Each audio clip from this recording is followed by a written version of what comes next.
Hi, welcome to the Wolf Beat. My name is Joy Hamilton, your host, and today we have a very special guest. His name is Ron Rice. Ron is the Executive Director of the Victoria Native Friendship Centre. Welcome, Ron. Thank you so much. So, Ron, tell us a little bit about yourself. Well, as you said, my name is Ron Rice. I'm from Cowichan Tribes here on Vancouver Island. My hereditary name is Wush'q. And I've been working with the Victoria Native Friendship Centre as the Executive Director for over 7.5 years, now almost 8. And working with friendship centres here in BC since 1998. Wow. So tell me, what brought you to wanting to do what you do at the Friendship Centre? Well, I mean, it's been a long and winding road. I actually used to work in tourism and hospitality in my teens and 20s and started traveling. Mm-hmm. And my mother used to come to Vancouver and pick me up from the airport. And one day I was delayed by about 8 hours and she was not very happy and said, I think it's time to stay home for a while. So I looked for a job and found a place to work at in Victoria. And that's sort of where it started, answering phones and helping the executive director. And just started to grow from there. Mm-hmm. And started working to support all of the friendship centres in BC. I was working for the provincial office, the BC Association of Aboriginal Friendship Centres, and got to start traveling around to Chetwynd and Fort Nelson and Prince mm-hmm. Rupert and Terrace and Smithers and Prince George and all over the island and the interior. And got to really understand how important the friendship centres were to not only the communities that they served, but as a whole collective, and really fell in love with the movement and thought I was going to work there forever. But then this opportunity came up and I decided to take the plunge. So whereabouts are you originally from? So I'm from Cowichan. I was born and raised in Duncan. I was Bill C-31, so I was raised off reserve without status. We didn't get our status back until I was 18. And my great-great-grandmother on my mother's side was Scottish, so she became a status Indian and all of her descendants.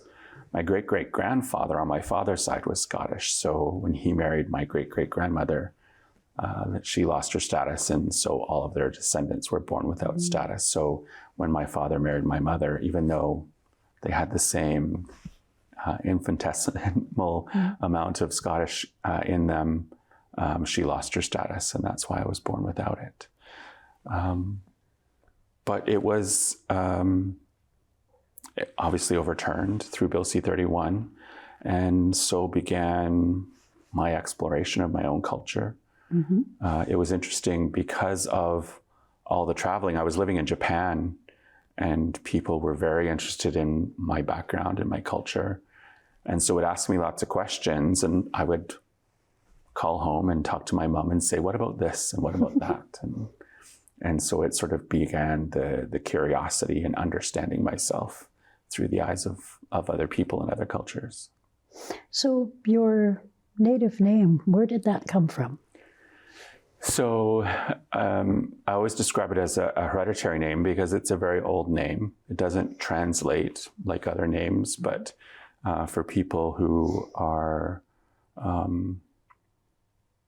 knowledgeable in the area of names, it tells them what village I come from, the ranking of my family inside that village, and my ranking within my family.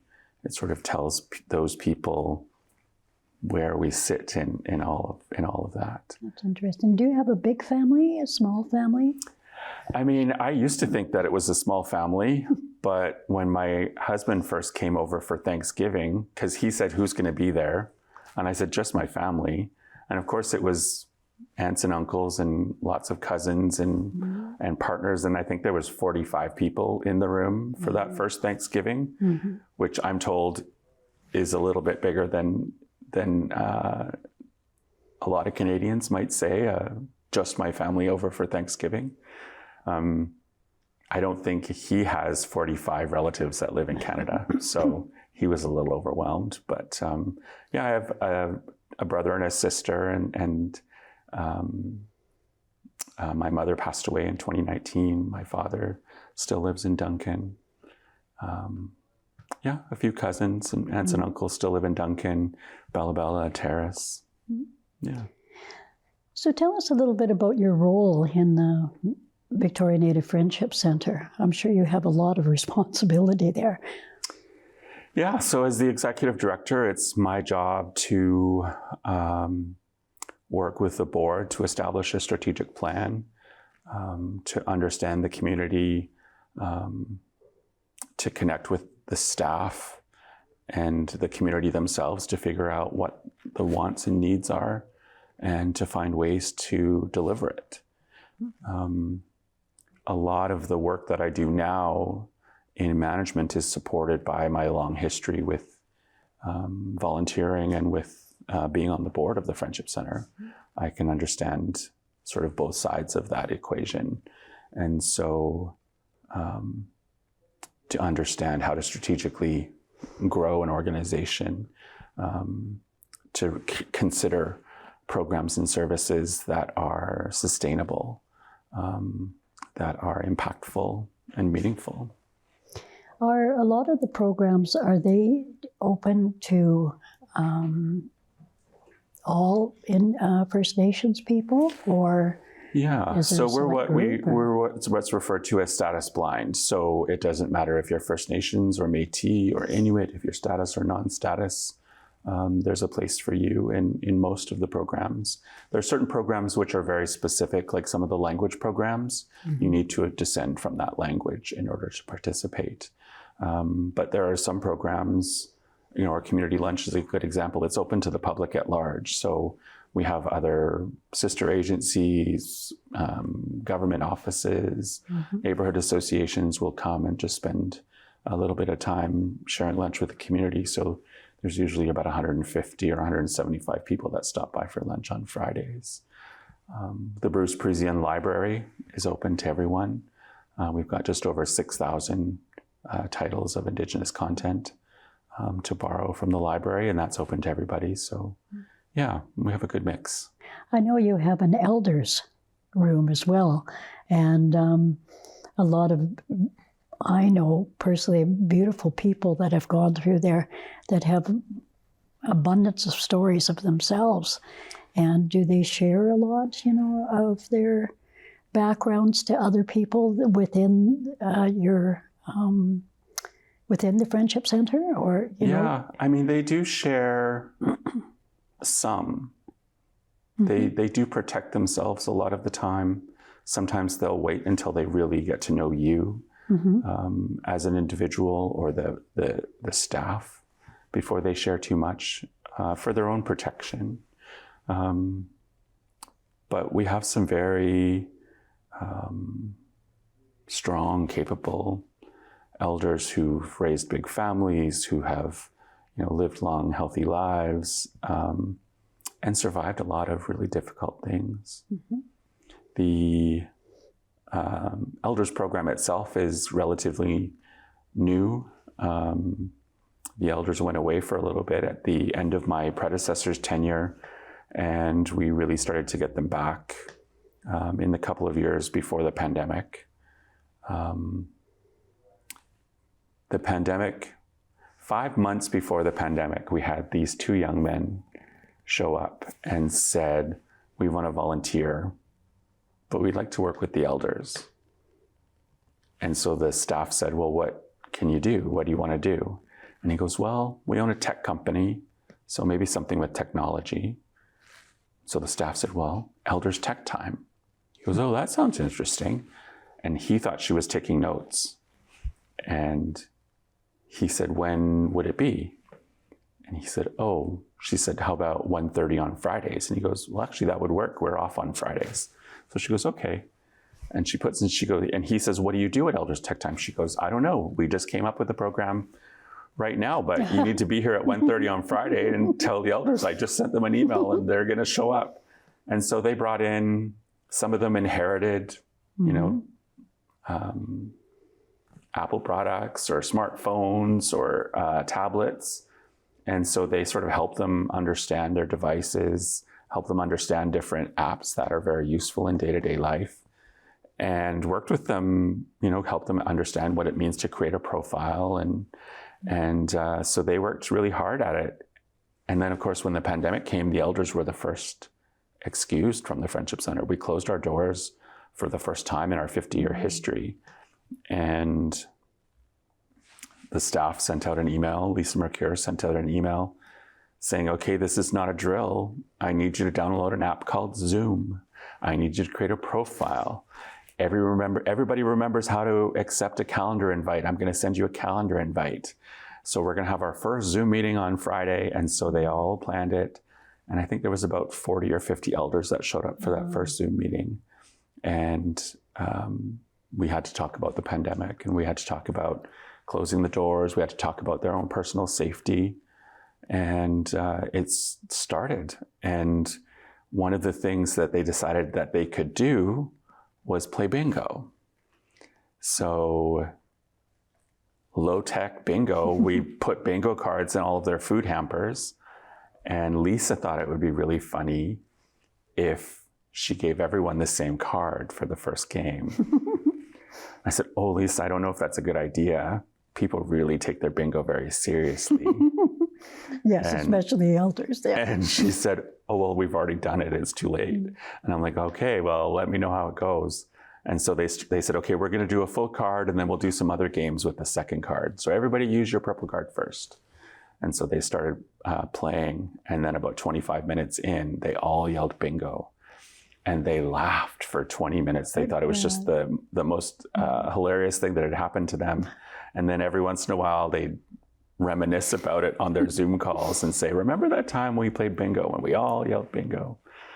And so that was sort of the beginning of not only of us connecting with them, but them connecting with each other, them staying connected to their family, to other agencies and other service providers. Our elders were very engaged through the whole process, and they could communicate with us about what they needed or what they wanted. We were able to understand how all of the grocery hoarding was impacting them as individuals, how scared they were to go shopping for themselves, how they were trying to maneuver this idea of seeing the doctor. And so they benefited from that little program of, 2 Indigenous young men volunteering to help them understand technology. Which is a real benefit. Yeah. It's such a benefit for people because there's so many people that don't know how to do these things, especially in this day and age where we need that kind of technology. And if you don't know how to do it, then you're kind of lost in the world. Yeah. Well, it was cute because just before the pandemic, there was a big conference here in Victoria.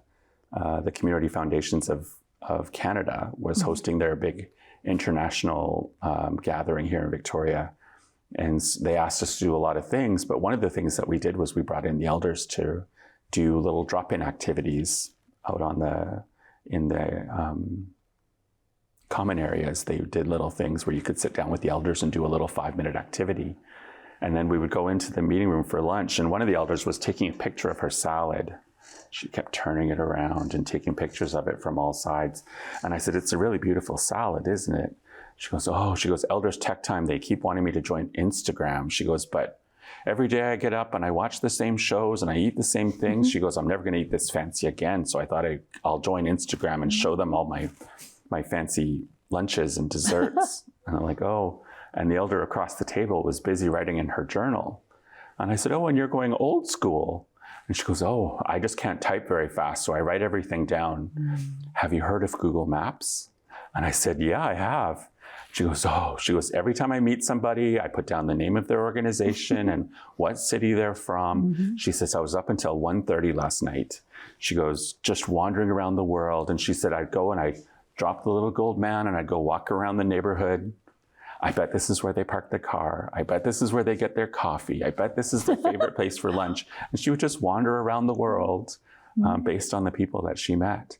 And so it was really just so heartwarming to see how they were connecting to the world through these devices that they've been carrying around with them all this time. And, just making phone calls and sending text messages is fine, but now they were sort of discovering things and discovering interests. And yeah, it was fun. And as a group at the Friendship Center, I'm sure you must follow up with them personally, maybe not all, but some, probably to see how people are doing. And yeah, I mean, they had phone trees for a long time, so they would call each other to check in on each other. The staff would take turns calling around, not only to the elders, but to the families in general. It became really important to reach out and to have these little one-on-one Zoom calls or phone calls. And we had to learn how to be together differently in those times. I know before we came on air, we were talking about how you were helping people that do not have homes. And I wondered if you could talk a little bit about that program.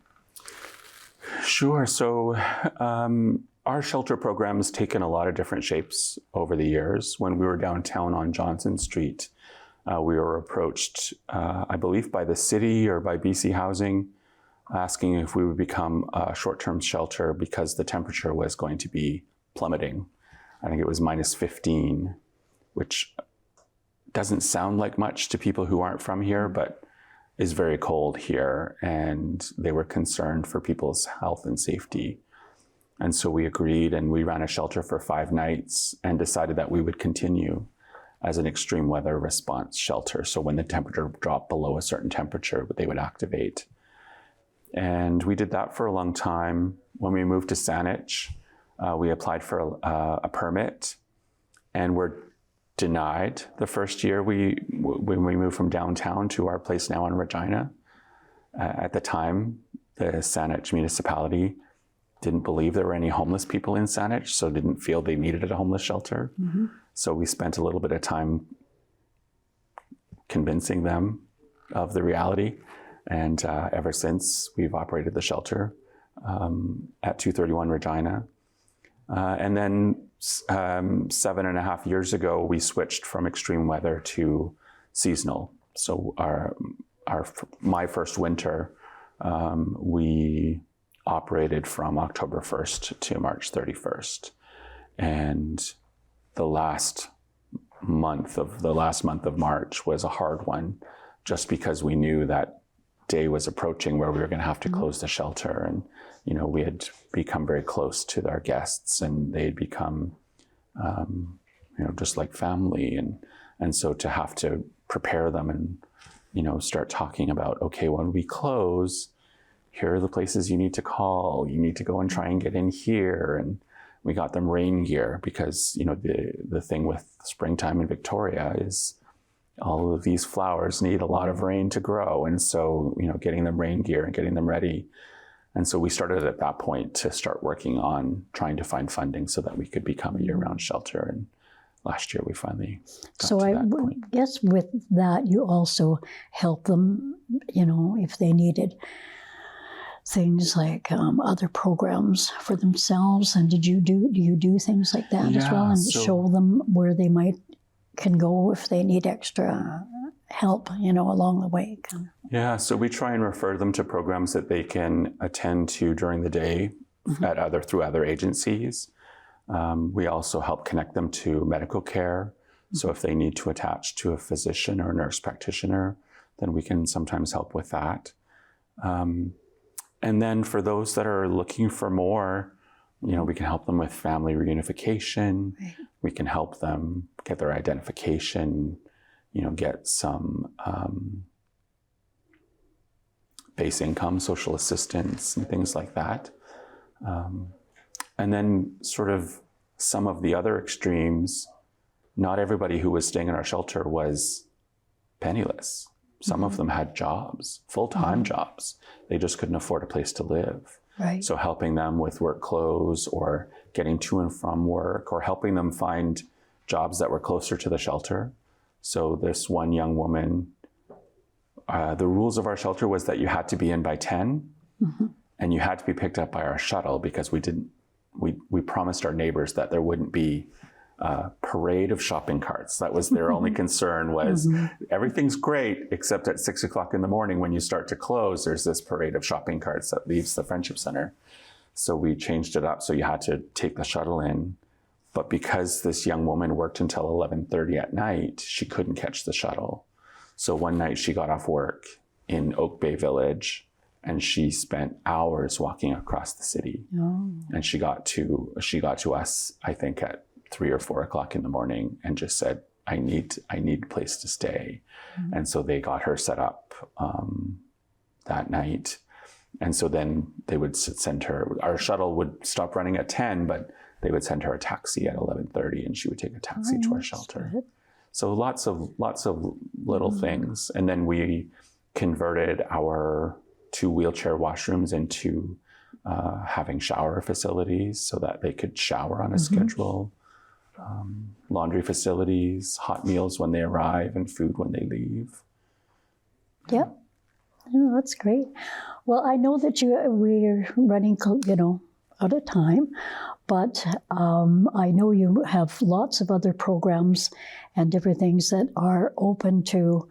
Are they open to First Nations people only, or other people if they?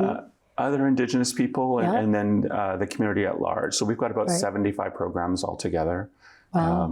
About just over 200 employees. VNFC.ca is our website if you want to look around and see what's available. There's ways that you can go in and put in search terms.